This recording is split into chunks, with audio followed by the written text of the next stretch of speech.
എല്ലാ പ്രിയപ്പെട്ടവർക്കും ക്രിസ്തുയേശുവിൻ്റെ നിസ്തുല നാമത്തിൽ സ്നേഹവന്ദനം. ഇന്നത്തെ നമ്മുടെ ചിന്തയ്ക്ക് ആധാരമായി ഹോശേയ പ്രവാചകൻ്റെ പുസ്തകം 2-ാം അധ്യായത്തിൻ്റെ 14 മുതൽ 16 വരെയുള്ള ഭാഗത്ത് തുടർന്ന് വരുന്ന കാര്യങ്ങളാണ് ചിന്തിക്കുന്നത്. അവിടെ രേഖപ്പെടുത്തിയിരിക്കുന്നു, മരുഭൂമിയിൽ കൊണ്ടുചെല്ലും. കൊണ്ടുചെല്ലും എന്ന് പറയുമ്പോൾ ദൈവം നമ്മോട് കൂടെയുണ്ട് എന്നാണ് അർത്ഥം, പറഞ്ഞ് അയക്കുന്നതല്ല. അപ്പോൾ ദൈവമക്കൾ ഏത് മരുഭൂമിയിലും തനിച്ചല്ല, മരുഭൂമിയിലേക്ക് അയച്ചു എന്നല്ല പറഞ്ഞിരിക്കുന്നത്. കർത്താവ് തന്നെയാണ് കൊണ്ടുപോയത്. നീ പൊയ്ക്കോ എന്ന് പറഞ്ഞ് മരുഭൂമിയിൽ തള്ളിവിടുന്ന അനുഭവമല്ല. മരുഭൂമിയുടെ അനുഭവം ഒരു പ്രത്യേക ഉദ്ദേശത്തോടെ ദൈവത്താൽ നിയന്ത്രിക്കപ്പെട്ടിരിക്കുകയാണ്. നദികളിൽ കൂടെ കടക്കുമ്പോൾ നദി കവിയാതെ കരുതുന്നവനും, തീയിലൂടെ കടക്കുമ്പോൾ വെന്തുപോകാതെ കരുതുന്നവനുമായ ദൈവം മരുഭൂമിയിലും നമ്മോട് കൂടെയുണ്ട്. മരുഭൂമിയിൽ പകൽ സമയം കഠിന ചൂടാണെന്നും രാത്രി കൊടും തണുപ്പാണെന്നും ദൈവം അറിയുന്നു. ദാഹം ശമിപ്പിക്കാൻ മരുഭൂമിയിൽ ഒരു വഴിയുമില്ലെന്നും ദൈവത്തിനറിയാം. എന്നാൽ തൻ്റെ ജനം, തെരഞ്ഞെടുക്കപ്പെട്ട ജനം മരുഭൂമിയിലൂടെ 40 വർഷം നടന്നപ്പോൾ ദൈവം അവർക്ക് വേണ്ടി മരുഭൂമിയെ ജലതടാകമാക്കി മാറ്റി. അവരെ അനുഗമിച്ച പാറയിൽ നിന്ന് ദൈവം നദികളെ ഒഴുക്കിക്കൊടുത്തു. പകൽ മേഘസ്തംഭം ഒരു കുട പോലെ സൂര്യൻ്റെ കൊടും ചൂടിൽ നിന്ന് അവരെ സംരക്ഷിച്ചു. രാത്രിയിൽ ദീപമായും പുതപ്പായും ദൈവ സാന്നിധ്യം ദീപസ്തംഭമായി അവരോട് കൂടെ ഉണ്ടായിരുന്നു. അപ്പോൾ ഹൃദ്യമായി വശീകരിച്ച് മരുഭൂമിയിലേക്ക് കൊണ്ടുപോകുന്ന ദൈവം ഏകാന്തതയുടെ അനുഭവത്തിലേക്ക് നമ്മെ തള്ളിവിടുന്ന ദൈവമല്ല.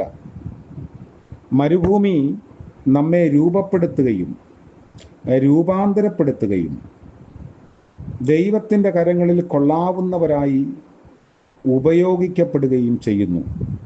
എന്നാൽ അതോടൊപ്പം ചേർത്തിരിക്കുന്ന മറ്റൊരു വാക്ക് ഹൃദ്യമായി സംസാരിക്കും എന്നാണ്. യാതൊരു ആശ്വാസവും തരാത്ത മരുഭൂമിയിൽ തണുപ്പിക്കുന്നത് ഒന്നുമില്ല. അങ്ങനെയുള്ള അന്തരീക്ഷത്തിലാണ് കുളിർമയുടെ വിലയറിയുന്നത്. സാധാരണ സമൃദ്ധിയുടെയും സന്തോഷത്തിൻ്റെയും നടുവിൽ ദൈവശബ്ദം കേൾക്കാൻ ഒരുക്കമോ താല്പര്യമോ സമയമോ ഇല്ല എന്ന് വന്നേക്കാം. അതൊരു യാഥാർത്ഥ്യമാണ്. ദൈവശബ്ദം കേട്ടാൽ മാത്രം മതി എന്ന ഒരു മനോഭാവവും നമുക്ക് സമൃദ്ധിയുടെ അവസ്ഥകളിൽ വരാറില്ല. ദൈവം ഇതറിഞ്ഞ് നമ്മോട് ഇടപെടാൻ വേണ്ടി മാത്രമാണ് മരുഭൂമിയുടെ അനുഭവത്തിലേക്ക് നയിക്കുന്നത്. ഏലിയാവ് ഏകനായി മരുഭൂമിയുടെ അനുഭവത്തിൽ ദുഃഖിച്ചും നിരാശപ്പെട്ടും നിന്നപ്പോൾ ദൈവത്തിൻ്റെ മൃദുസ്വരം കേട്ടു എന്ന് രാജാക്കന്മാരുടെ 1-ാം പുസ്തകം 19-ാം അധ്യായത്തിൽ നമ്മൾ വായിക്കുന്നു. താൻ മരുഭൂമിയിൽ കിടന്ന് മരിക്കേണ്ടവനല്ല എന്നും തൻ്റെ ശുശ്രൂഷ അവസാനിച്ചിട്ടില്ല എന്നും ഇനിയും പലതും ചെയ്തു തീർക്കാനുണ്ടെന്നും ദൈവം ഏലിയാവിനെ ഗ്രഹിപ്പിച്ചു. അതുകൊണ്ട് ധൈര്യം പ്രാപിച്ച് മടങ്ങി വന്ന് പൂർവാധികം ശക്തിയോടെ വേല ചെയ്തു.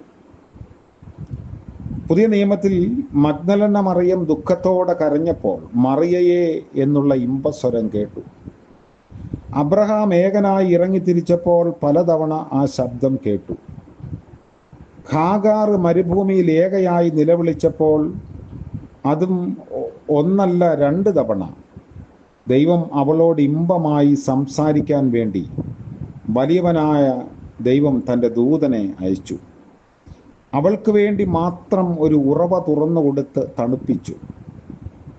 കഴിഞ്ഞ കാലത്ത് ദൈവത്തിൻ്റെ ഈ ശബ്ദം എത്രയോ തവണ ഇമ്പസ്വരമായി നമ്മൾ കേട്ടിരിക്കുന്നു. തൻ്റെ ജനം മരുഭൂമിയിലൂടെ പോകുന്നത് അവിടുന്ന് വീക്ഷിച്ചുകൊണ്ടിരിക്കുകയാണ്. പ്രശ്നങ്ങളുടെ നടുവിൽ ഭയപ്പെടുത്താനല്ല, ആശ്വസിപ്പിക്കാനും വിടുവിക്കാനും ഒരുങ്ങിയിരിക്കുന്ന ഒരു ദൈവമാണ് നമ്മുടെ ദൈവം. മരുഭൂമിയുടെ അവസ്ഥയിൽ മാത്രമേ ആ ഇമ്പസ്വരത്തിൻ്റെ ഹൃദ്യത മനസ്സിലാക്കാനും അംഗീകരിക്കാനും നമുക്ക് കഴിയുകയുള്ളൂ.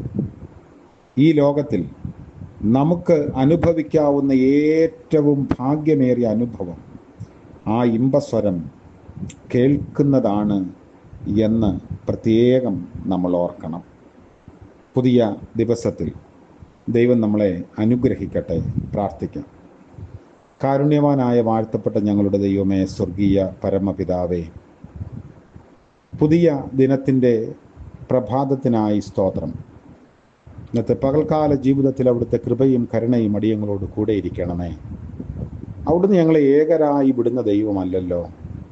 തൻ്റെ നിറസാന്നിധ്യം കൊണ്ട് ഞങ്ങളെ തണുപ്പിക്കുകയും കർത്താവെ അവിടുത്തെ പ്രകാശം കൊണ്ട് ഞങ്ങളെ ദീപ്തമാക്കുകയും ചെയ്യുന്നു എന്ന് ഞങ്ങൾ തിരിച്ചറിയുന്നു. ഇന്നത്തെ പകൽക്കാല ജീവിതത്തിൽ പ്രഭാതം മുതൽ പ്രദോഷം വരെ അവിടുത്തെ സാന്നിധ്യം അനുഭവിപ്പാൻ ഞങ്ങളെ സഹായിക്കണമേ.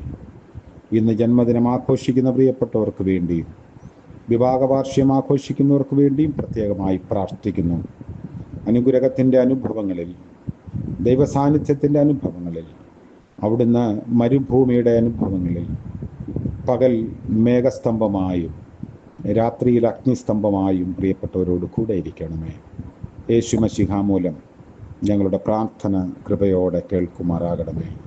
ആമേൻ. സകല ബുദ്ധിയെയും കവിയുന്ന ദൈവിക അനുഗ്രഹവും കൃപയും നാം ഏവരോടും കൂടെ ഇന്നും എന്നേക്കും ഉണ്ടായിരിക്കുമാറാകട്ടെ. ആമേൻ.